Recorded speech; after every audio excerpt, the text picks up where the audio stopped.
Alors, pour calculer la marge, on va créer un nouveau KPI. Et donc, la fenêtre change un tout petit peu, mais c'est exactement le même principe. Donc, on va faire un new KPI. Et puis, là, on a différents éléments. On a l'expression qui va permettre de définir la valeur, c'est-à-dire le calcul qu'on va faire. On a l'expression qui permet de définir la cible. Je rappelle, un KPI, c'est toujours une mesure et une cible. Et puis, on a l'expression qui va nous permettre de déterminer la version graphique, en fait, qu'est-ce qu'on va afficher comme go, shape ou n'importe quoi. Ici, le résultat en fait, de l'expression doit être entre 0 et -1. Et c'est en fonction de ça qu'il va afficher la gauche. Et on peut bien évidemment encore définir un trend, par exemple, par rapport à l'année passée. Est-ce que je suis en augmentation ou en diminution au niveau de ce KPI-là? Voilà, donc le premier KPI qu'on va faire, on va simplement l'appeler la marge. OK. On peut définir au niveau de quel groupe de mesures on va le mettre. On va le mettre au niveau des ventes de produits. Puis on verra après que les calculations, on peut aussi les rajouter dans un groupe. Comme ça, on aura tout ce qui concerne nos ventes qui va se trouver au même endroit. Donc, les ventes de produits vont se trouver là. Et maintenant, je dois déterminer mon expression. Et donc ici, c'est facile en fait. J'ai les éléments qui sont là. Donc, je vais prendre le profit que j'ai calculé.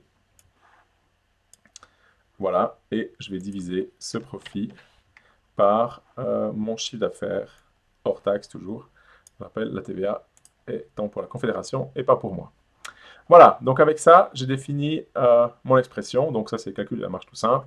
On pourrait aussi bien faire chiffre d'affaires moins le coût divisé par le chiffre d'affaires. Mais comme on l'a calculé et c'est le profit chez nous, on va le récupérer tel quel. Voilà, la cible qu'on va fixer. Nous, on aimerait bien avoir une marge de 38%. Pour l'instant, elle sera statique. On peut bien évidemment la rendre dynamique. Si on met des marges spécifiques pour chaque catégorie de produits, on pourra à ce moment-là avoir un but qui sera variable, bien évidemment. Nous, on prend une version statique pour l'instant. Deuxième chose qu'il faut qu'on fasse maintenant, il faut qu'on calcule, en l'occurrence, les valeurs pour notre indicateur. Qu'est-ce qu'on va rentrer comme valeur ici? Ben, on va définir une formule qui va nous permettre d'avoir une valeur de retour entre 1 et -1, avec le 0 étant le milieu. Alors, je vais directement vous la donner plutôt que... Alors, qu'est-ce que je vais faire ici? Je dois renvoyer 1, 0 ou -1. C'est le job que je dois réaliser ici.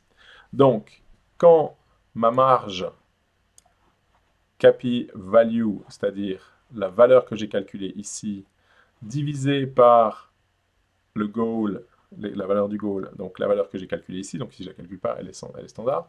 Donc, quand la différence ici est supérieure ou égale à 1%, je suis content, c'est bon, c'est-à-dire que j'ai atteint, quasiment atteint mon objectif d'avoir 1, d'accord? Si j'ai la même valeur des deux côtés, je vais avoir 1. Donc, c'est ce que ça me donne ici.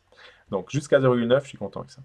Ensuite, maintenant, si la différence entre la marge que j'ai calculée et la cible que j'ai, elle est comprise entre 0,9 et 0,8, à ce moment-là, je vais renvoyer 0. Et puis, sinon, ce sera négatif, c'est-à-dire que je serai hors de mes tolérances. Donc voilà, on peut utiliser n'importe quel calcul, en fait, pour pouvoir déterminer comment est-ce que je vais afficher cet indicateur-là. Alors, je vais simplement recopier ça et puis l'utiliser ici comme status expression. Voilà, donc on a deux valeurs spécifiques en fait, c'est KPI value et KPI goal, qui sont en fait les résultats de la value expression et du goal expression qui sont ici, pour ma marge forcément. Et bien évidemment, je pourrais utiliser le KPI d'une autre, enfin la valeur du KPI d'un autre KPI aussi pour le mettre là-dedans. Ok, je peux choisir ce que je vais afficher, mettez ce que vous voulez, voilà, on peut mettre des petits shapes, une gauche, n'importe quoi. Le trend, on va pas utiliser maintenant. Le trend, ça va nous permettre de dire, par exemple, par rapport à l'année passée, est-ce que ma marge s'est améliorée ou pas améliorée? Comment est-ce qu'on va le faire? On va simplement utiliser une expression MDX. Vous vous rappelez, on avait l'expression MDX qui permet de comparer par rapport à l'année passée ou le mois passé. Voilà, donc j'ai rentré tout ce qu'il fallait pour avoir une marge simple, en fait, en l'occurrence. Hein. J'ai rien fait de spécifique là derrière. Maintenant, ce que je vais encore vite faire avant de repartir, comme ça, on va le générer une seule fois. J'aimerais bien encore déplacer ici mon profit pour pouvoir le mettre dans mon groupe, en l'occurrence, avec les ventes. Et donc, c'est dans mesure groupe ici, je vais mettre vente produit. Voilà. Comme ça, j'aurai également mon profit qui va se trouver dans le même groupe des ventes. Tout est prêt, mon KPI est déterminé et je vais pouvoir régénérer mon cube.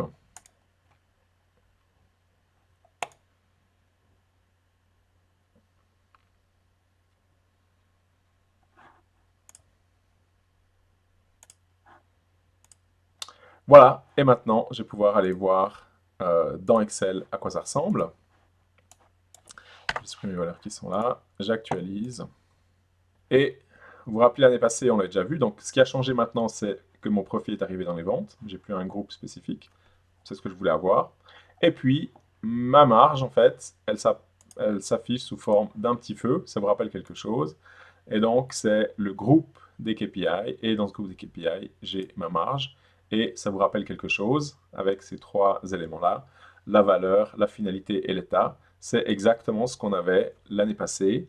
Quand on a fait ça dans Power Pivot, on a fait exactement la même chose et on avait exactement les mêmes éléments qui sont là. Donc, je vais prendre la valeur et l'état pour afficher mes petits symboles. Et donc, je m'aperçois que je m'en sors assez bien. Ma marge est correcte sur les animaux, la beauté, les bébés. Elle a un petit problème sur le bricolage, le bureau et les jouets. Et elle est pas bonne sur l'intérieur. Voilà, je vous laisse répondre à la question du quiz. Quelle est la marge pour l'intérieur?